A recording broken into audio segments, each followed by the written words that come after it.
Welcome to the Grizzly Beat, a podcast of Grizzly Times and Louisa Wilcox, where we interview scientific experts, managers, Native Americans, writers, and others to share their knowledge, perspectives, and experience. This comes at a time of enormous interest in the grizzly bear's future as the government proposes to remove federal protections, and citizens are asking important questions.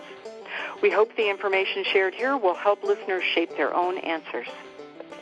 So this is Louisa Wilcox, and welcome to the Grizzly Beat. And we're delighted to be here today with Lyn Dalebout, who is a long-term friend and a poet and a writer and an educator. She's also a biologist and a sidereal astrologer who has lived in the Grand Tetons for most of her life. She studied at the University of Utah and Naropa University, and she's worked with the Teton Science School for about 40 years, continuing to work with incoming graduate students and teachers. Lyn has a book of poems called Out of the Flames. Her writing has appeared in a number of anthologies, and she currently writes a weekly blog called Earth Sky Oracle. She shared her poetry and performed her poetry widely at venues such as the Teton Music Festival and the Buffalo Field Campaign. She's also the voice of Marty Murray's writings in the film Arctic Dance. Welcome, Lyn, to the show. Thank you, Louisa. Thanks so much for this opportunity. Yeah, absolutely. So, Lyn, you've had a long and special relationship with wild animals and nature, and these topics saturate your poems as well. Maybe you could start off with a story from your early experience with a wild animal that perhaps shaped the direction that you took later.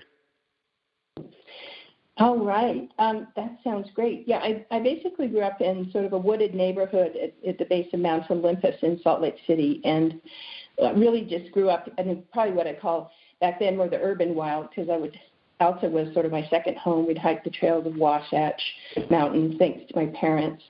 But in all honesty, it's when they would take us to Yellowstone. And the first time I did actually encounter a bear, and I have those kinds of pictures that many of us do from those days of the 60s, where you actually we have pictures of us, literally petting the bears and feeding them from our car, which of course is never allowed anymore. But back then, yeah. It was actually encouraged. So all I know is that it was that early period in Yellowstone on every level that ignited that inner search. And then it wasn't really until I got older when I went out and, for instance, I was a timber marker in Idaho salmon wilderness for a long time, and that's when I first had face-to-face encounters with bears. So, and bear, I guess I'd say, obviously, is my basic wild animal that I seek out and have always had a relationship with. That's great.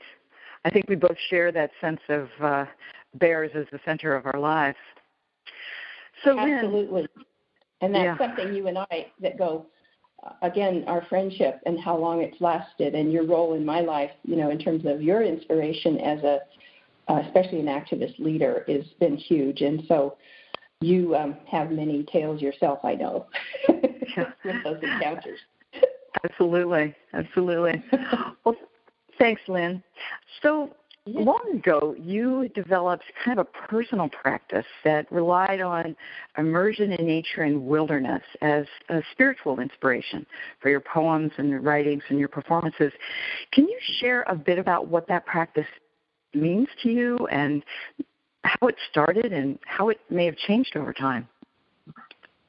You bet. Sure. That comes again from that notion of, who we innately are as children and how our early experiences, I think, really, truly inform us in deepest ways that we learn later in life. And I do believe in general, I think we all have an essential nature that we are born with. And mine seems to be listener first. It was like always coming in and listening to nature, getting out at dawn to hear the birds. I still have my first Audubon bird book I long ago lost my little binoculars, but that idea of listening in nature. And to me, that's the essence of poetry, which is why I consider, as a writer, I always feel like poetry is my first language. I wish I could write great novels and fiction, but in general, I feel poetry is my go-to. And then specifically, I think my attunement has been is what I've described myself sometimes as an earth listener. It's like I go out, I sit for hours at a time, as Walt Whitman would encourage us to do, to just sit and let the sounds accrue to us, as he says, and then the information arises and arrives. So this idea of sitting, waiting, being patient, which is not necessarily part of my nature, but I think this practice has allowed me to become more patient. And then I was always a journaler, so I was always writing things down after the listening aspect. Maybe you could share a poem that perhaps drew on one of these experiences. Sure. I actually have a poem that's called The Vigor of Listening, and I actually wrote this poem right after 9/11. It came to me. I was teaching up in the Cody area, and so this is a poem that also came out of that time period. I think I wrote this on September 16th, and and I've also taught a class the poem is called The Vigor of Listening. So I love this idea that listening isn't just passive. It's very vigorous. It's very alive. It's very, it has its own power, right? So let me read, if I could, I'll read this has 7 different sections. I'm just going to read a few of these sections, kind of an excerpt if I could.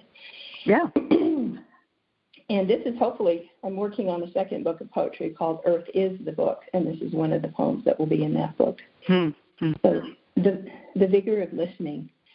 Waylaid by beauty, I hover at the edge of language. My ears, a meadow, an open space for listening, a field for sensing. All answers lie within. The syntaxed slopes of earth are stories laid down in time. This lap of lake, paragraph of pond is sky on ground. In waiting, all is shown. My ears wriggle into dens of sleeping coyotes, beds of bears. My ears are paws, a feeding frenzy, ingesting berries, delicious wisdom. My ear, a palm, holds captured secrets, what lichens teach, longevity. Through chartreuse claws and blood orange passion, they say, be yourself, be yourself.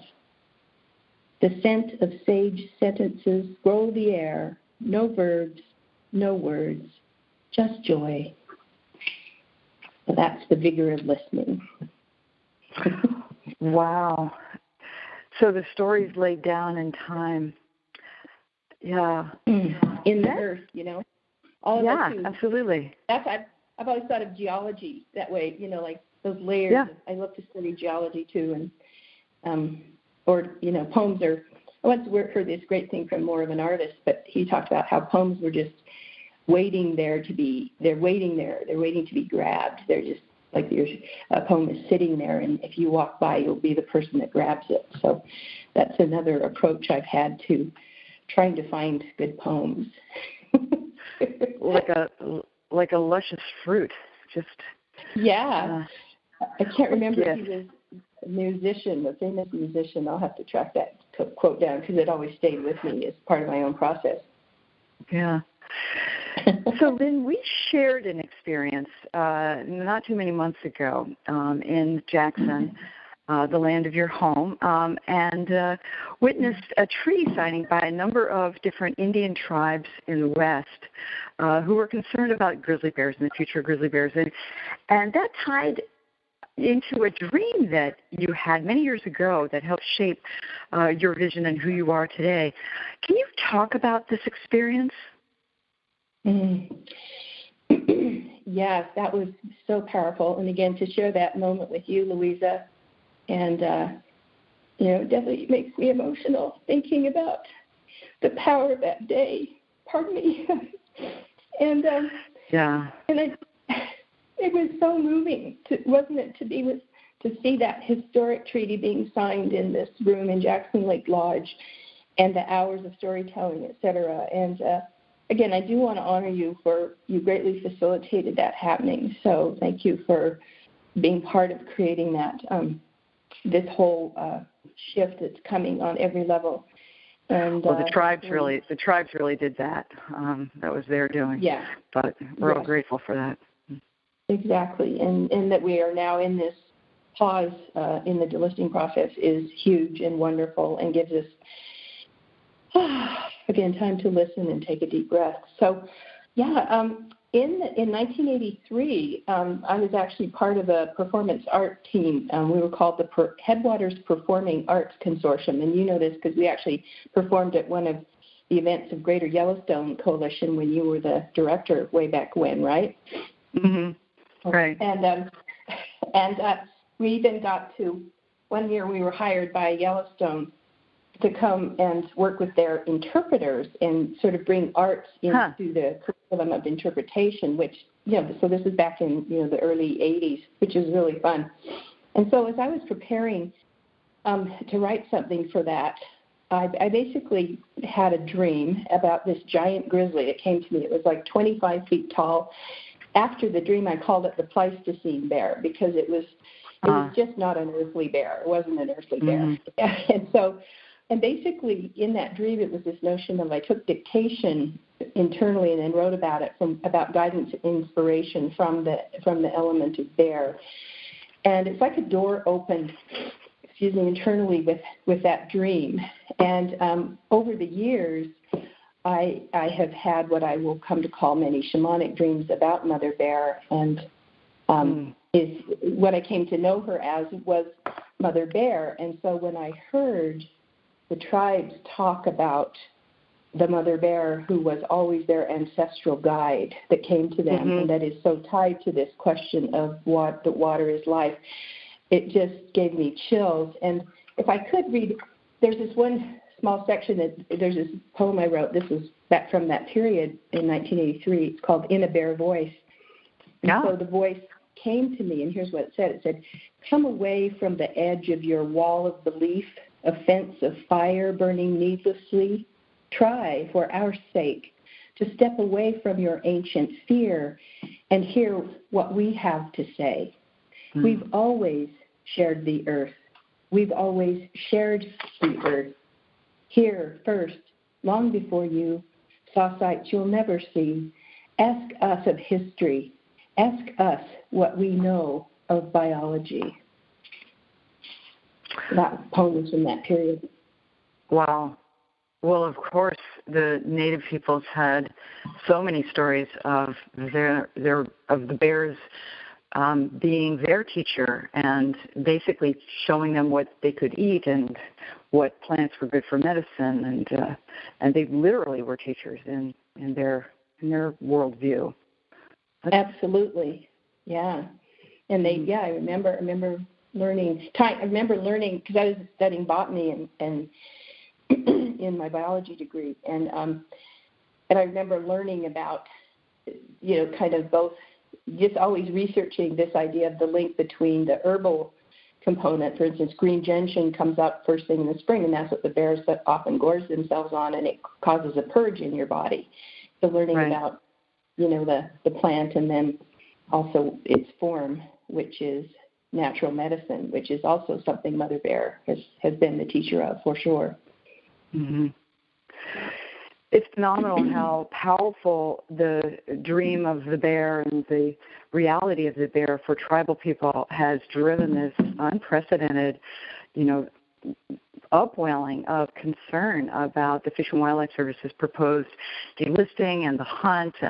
I've never seen anything like what is going on with tribal people who have really changed the political landscape, but it really ties into their root view of bears as relatives and as teachers. Mm-hmm.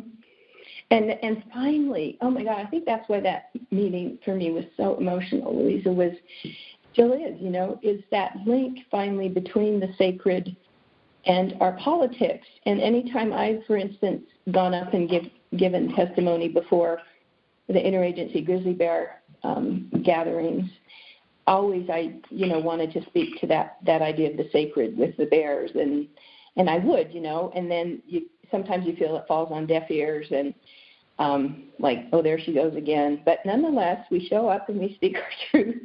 And so when we see, and of course the true authority of that voice, it comes through the Native American people. So the fact that they will be listened to and are being listened to, and I really believe with this pause, more of that can come in. It's what just has happened with all the activism with Bears Ears. I mean, it did manifest. What a gift, you know?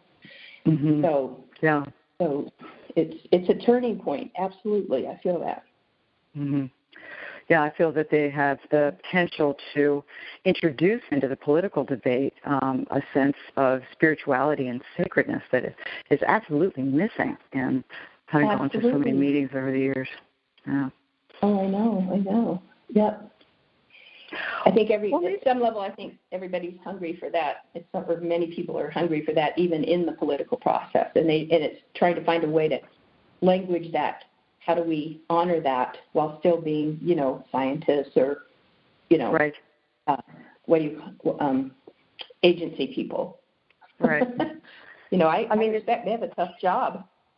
Yeah, absolutely, and it's a trick navigating relationships with bears that many people have. In fact, the primary relationships with bears are not scientific for most people. They're in the realm of spiritual, if you will, or related to the beauty of an experience. And I think agency people really don't have much background most of the time in terms of orienting to people who have this very different connection that isn't science for most of us. Mm-hmm. So, but I think the tribes are. Go ahead. Well, no, that's interesting because when I talk about that idea that it was fun to be at the beginning of that idea of even bringing arts into the park way back when. I've had this thought, well, maybe our next step is to bring that more spiritual component into even the park service. And that will come through the individuals who are in the park, but maybe they would bring in people that would say, or, and I've worked with science school for all these years, so noticing that, it's okay now when you take kids out in the woods to say, let's take a moment of silence. I swear that wouldn't have been okay way back in the day, Right. So that's a shift in our consciousness that I think is wonderful and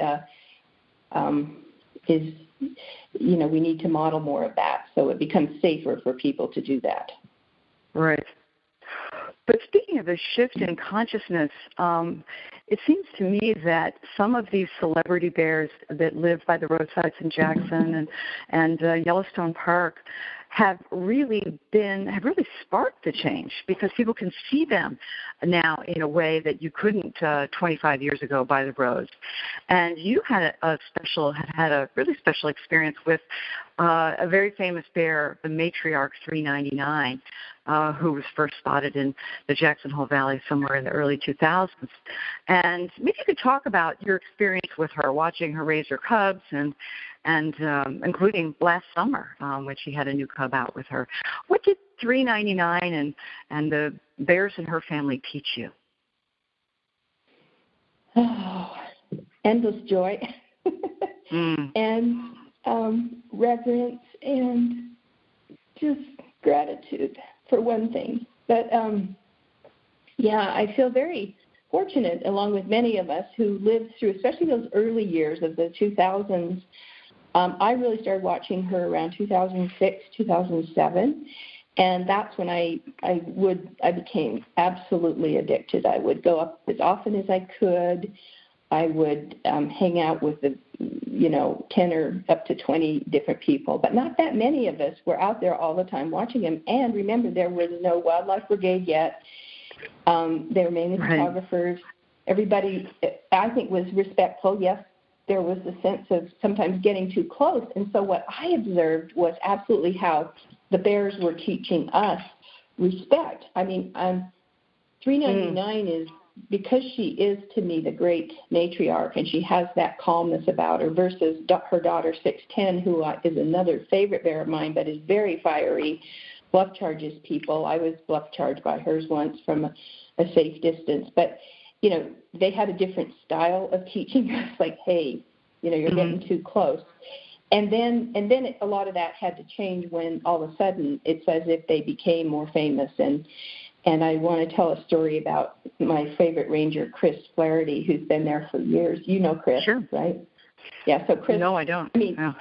Chris, we're always chatting on the side of the road, and he has so many great stories because, as far as I understand, and this, you might want to follow this up with Chris, but this came out of a conversation I had last year. He was there basically when she came out as an orphaned cub, and $3.99. If I remember, it was 2003. So I really consider, he was the one that kind of looked after her, kept her safe, and Chris was, in a sense, when it became kind of crazy, together they initiated the idea of the Wildlife Brigade. But one story he did tell me, which I thought was fascinating, is that when 399 was first collared and weighed and trapped, she actually weighed 399 pounds. Isn't that interesting? Yeah. Wow. And that wasn't why she got that number, but that was a fun story to hear. So, but, so I just think she's educating her cubs how to be around us. But I swear I saw her learn the 150-yard rule because she sort of knew exactly when she got too close. She watched everybody freak out, especially, certain people that would freak out. Not like me. I wish she would get closer, but many people would be like, uh-oh, bring out those horns and whatever. And then she would step back.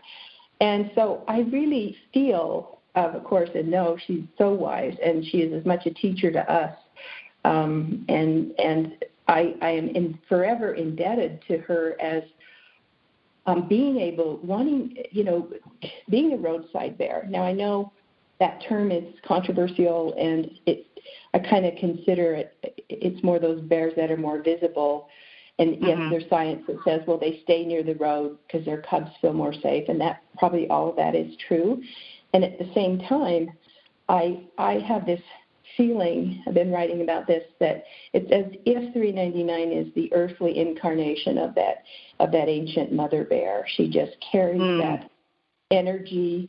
When they mistakenly trapped her this year again. She is very healthy.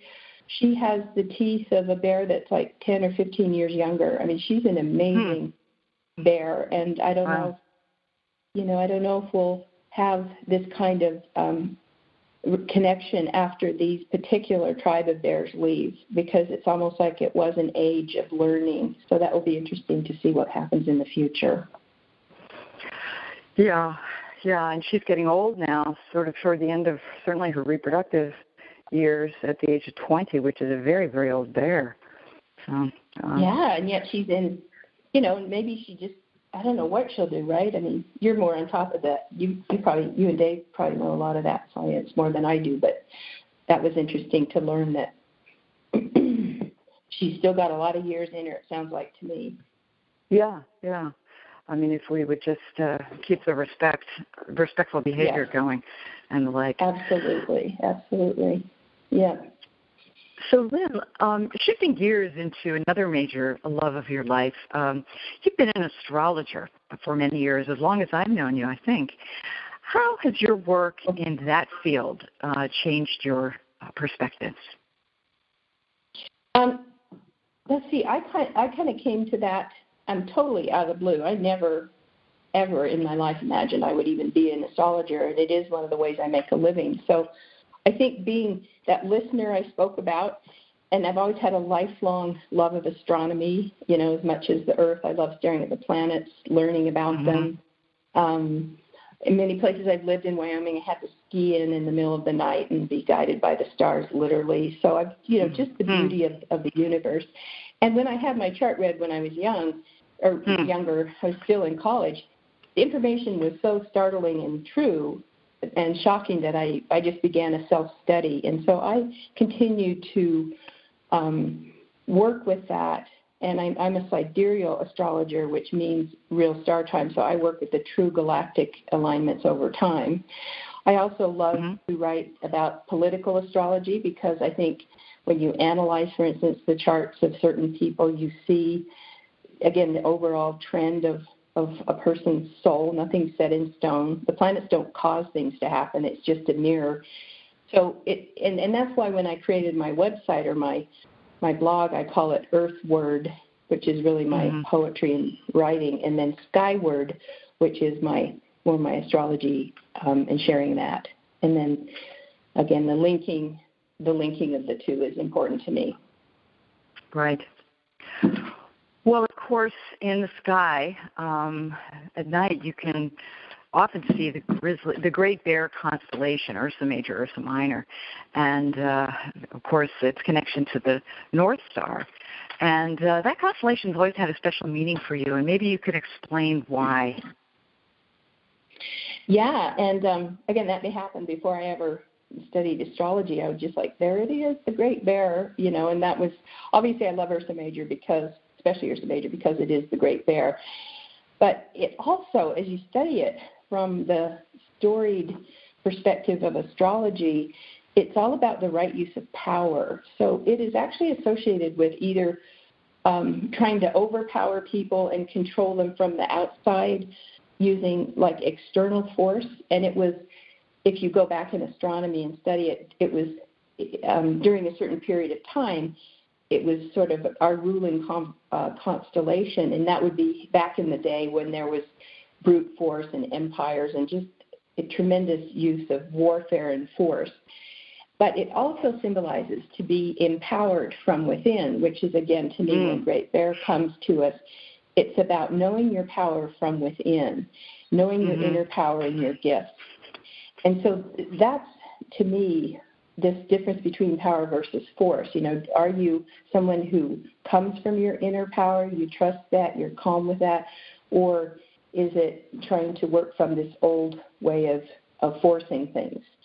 And I think personally that's one of the reasons that Grizzlies in particular evoke this sense of either unwarranted fear, and yes, you have to be respectful and keep your distance, but there's such unwarranted fear, which certainly whenever I'm out there and talking to people, I try and talk them down from their fear. And then also the extraordinary respect, because I do think Grizzlies can actually help us heal our fears. And that's what my Grizzly Bear dreams over the years have been. They've always been about, they sort of come when I'm dealing with a fear that needs to be addressed and cleared, and then coming back into a place of trust and love. So clearing fear and coming back into love. And also, knowing your power and not having to overpower somebody, being confident that speak your truth, stand your ground, and then let it go and let it be heard. I don't know if that makes sense, but that's how I put it all together. Right. Well, you certainly see fear and the need to control color a lot of grizzly bear management in the present time. I think it's changing, but certainly this need to dominate these wild animals has been, at the root of a lot of how we handle bears. And maybe we could just shift briefly into the story of one of 399's descendants, a bear with the number of 760. And that bear was moved a couple of years ago from Jackson, where he had been born and raised and lived, to the Cody area, where it was killed by a Wyoming Game and Fish official, even though it had not really committed the kind of sin that typically results in bear managers killing them, such as attacking somebody or damaging livestock. Maybe you can talk about what 760 meant to you, and then we can talk about maybe a little bit of the management side of things. His was a great sacrifice. So sad. So he was one of 10 sons, and again got to hang around him and watch him through different phases. He was just he was very playful. He was not a troublesome bear. He loved to roam. He was a real roamer, especially once he got kicked out of the nest. So he would roam, all the way up to Yellowstone. And then he got into trouble. He roamed all the way down to Wilson, and I believe was collared or caught twice. So the third time, the fact that it happened in the late fall and he was not given a chance to be relocated back to Grassy Lake, where he most likely would have just gone into hibernation, right. Time of year and everything. It was such a tragedy, and it just sparked so many of us, including my dear friend Cindy Campbell, who that next day started the 760 Facebook page, which really has gathered community and activated community from around the world. And she and I met with we felt just obligated to go and meet with Wyoming Game and Fish, and we met with them a couple times just to share our views about the mistake in management, at the same time trying to listen to understanding their decision-making process. Because, as you said, Louise, I don't feel it's, at some level I understand where when you're in an agency, this whole idea of protecting the humans always seems to be number one, or hunting. So just to go in and talk to them about that, and it was the first conversation especially was long, and it was a very good conversation, and I want to continue that with certain members in that community. But then Cindy and I, we created a memorial service in the spring after he was killed, and that was very powerful as well, including the people that showed up from the park. It was very moving. People that really surprised me, actually. One of the wildlife brigade people I didn't imagine would come, and he was it was very moving. And it was, there again, honoring the sacred of the bear, the sacred space that bear held. Right. Maybe you can share, maybe Lyn, you could share a poem that you read at the memorial in Grand Teton Park last year. I would love to, because this is my, thank you. I'd love to, this is the poem for the Grand Teton Grizzlies, and it's the whole poem about Ursa Major, Ursa Minor. So I actually wrote this way before 760, but then I read this at the memorial, and Cindy created this beautiful memorial card, once again, art as activism and honoring, and our friend Michelle McCormick donated her time to create this beautiful piece of art that literally has gone around the world. So this poem is called 7 Stars for 7 Bears, a praise poem for Teton Grizzlies. And again, my apologies in advance. Probably cry. You know me, I'm a crier, Louise. That's fine. That's fine. I get so emotional. Okay, so hopefully I'll get through this though. Okay, so 7 stars for 7 bears. Our bears are numbered, 610 and 399, a daughter and her mother, 5 cubs in tow combined. We've watched them trade one cub, traveling between 2 moms. Sometimes it seems all 7 are functioning as one. Ursa Major, Ursa Minor, 7 stars in each heavenly bear. Ursa Major, Ursa Minor, great bear and little bear. Celestial bears, earthly bears, mirror one another. Emissaries, visionaries, how do we live amongst each other? We are blessed by bear ambassadors. Fierce love and protection inhabits their souls. Grizzly mothers, bear mothers, in honoring them, we become more whole. Are bears' days numbered? Indeed, if we ignore their needs. Vast room to roam free, hundreds of miles to move unseen. Our bears are numbered, so indeed we must hold strong. Guarding the wildness of territory, more land, that's what keeps them from harm. These 7 bears are our 7 stars. Thankfully, they guide our hearts. Wow. I wish I'd been there at your memorial. Oh, thank you. Thank you. Yeah.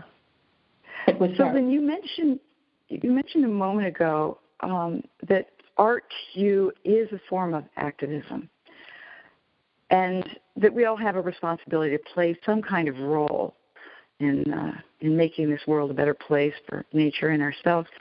Maybe you could talk a little bit more about what you mean by art as activism.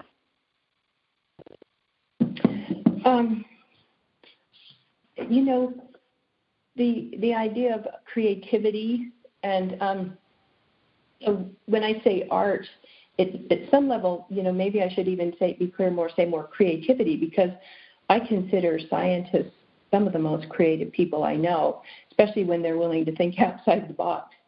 And really be creative with interpreting the data, for instance, or a chef who's creating something. So this idea of using your creativity, your talents, whatever they are, and, getting on board with what you love and care about. And I just personally have no doubt that the whole essence of activism is moving toward, thanks to social media, that people can get more active in their creativity and influence change. And it takes time. So it's sort of like this process of educating people, not just fighting them, but putting out something that's new and inspirational, not just fighting and attacking. So inspiring people, getting them excited to love bears. I'll never forget one time I was standing at the top of Dunraven Pass, and we were watching one of their great roadside grizzlies, and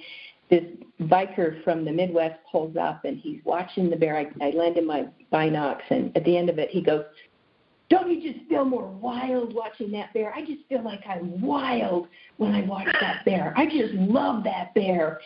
And it was like that moment, just, he got it, I have no doubt he went back and became an activist somehow, just by that contact. So using that, as a form to create change. And then I would love to tie it in with the incredible speech President Obama gave as his final speech the other night. And his quote, which was, "The most important office in a democracy, citizen." So that's where we're going now, taking that role and that power we have as individuals to inspire change, out of what we love. Right.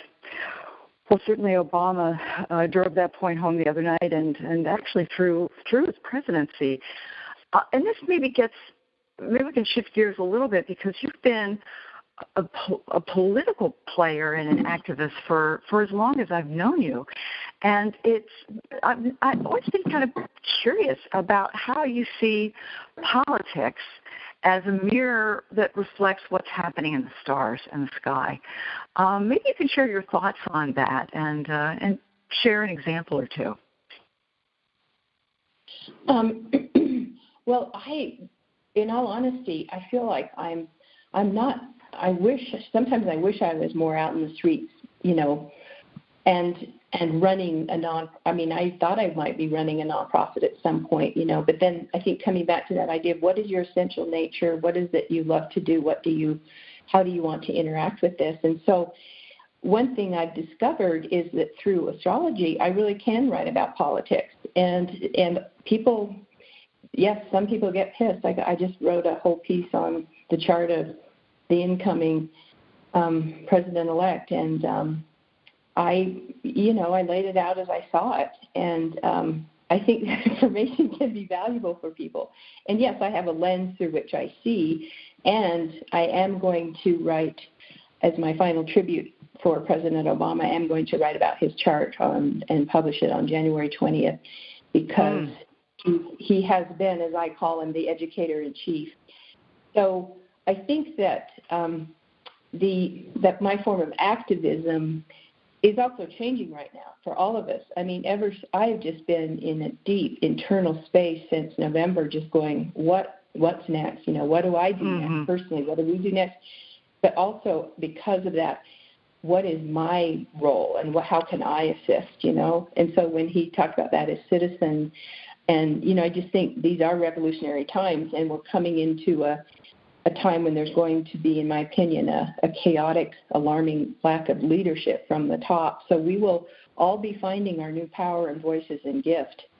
And that'll be exciting, and that'll be a beautiful thing that comes about in the next years, to walk our talk at a higher level of personal integrity, to model that, to mirror that. And that, in general, to me, is what, for the most part, President Obama mirrored, was this idea of going to taking ourselves to a higher plane, becoming more compassionate, becoming more inclusive, protecting the great earth. And my primary focus will always be the earth. It just is. And help maybe this idea of how do you help the humans evolve at a more rapid pace. Right. You know, because I really place my ultimate faith in the earth and the heavens, and we're going forward. The track of the universe is progress. And one thing I like to remind people is planetary motion is 2 steps forward, 1 step back. It retrogrades. Planets go forward certain degrees, and then it actually retrogrades. So that retrograde period, what you want to do when it happens is integrate and reform. And, you know, once I saw that, it's what allows me sometimes to have faith and trust that going retrograde, going back over things, revisiting, revamping, so that when the next hit of the progressive movement comes, you know, we're really ready. And so that's the way I deal with my sadness and grief and upset on certain days. Right. But I just believe in all of us. I mean, our community is so powerful. You know, so it's just time to get more active and activated.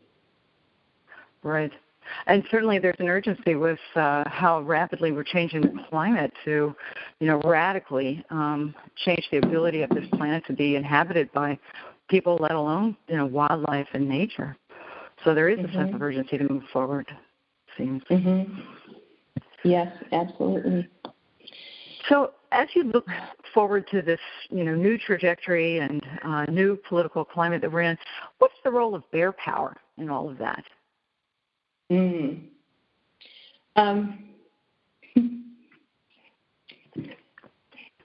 Again, bear to me is the love of power or the power of love.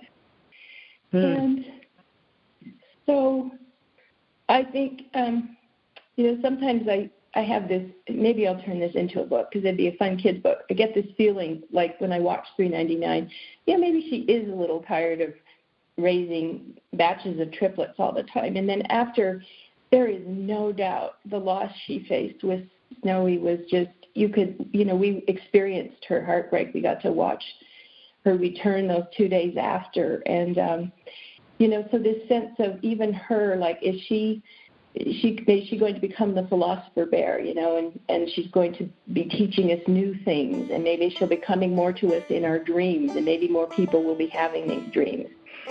But bear power is so much about that, knowing your inner strength.